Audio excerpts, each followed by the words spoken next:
এক জঙ্গলে অনেক পশু পাখি বাস করত। তাদেরই সাথে থাকতো একটা হরিণ।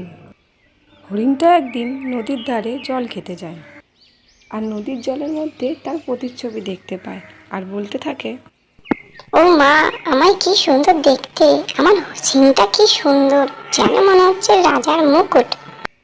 এই বলে সে সেখান থেকে চলে যায়।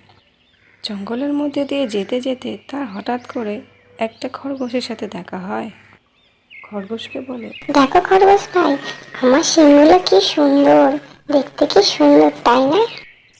হ্যাঁ হরিণ ভাই, তোমার সিংগুলো সত্যি খুব সুন্দর, আর সিংগুলো আছে বলে তোমাকে আরো সুন্দর দেখায়।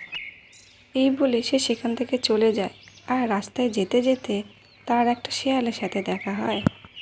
হরিণটা শিয়ালকে বলে, দেখো শিয়াল মশাই, আমার মতো তোমারও চারটে পা আছে, কিন্তু আমার মতো সুন্দর সিং তোমার নেই। তুমি কিন্তু সুন্দর না, আমি কিন্তু সুন্দর।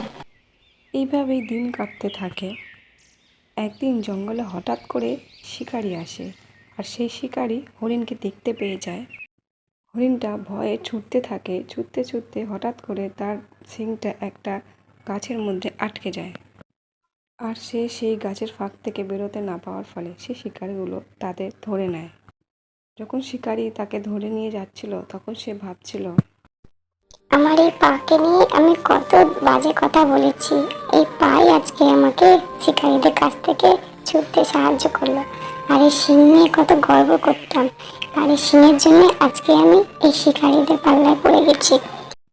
তো বন্ধুরা, আজকের মোরাল, কোনো জিনিস নিয়ে কখনো গর্ব করতে নেই।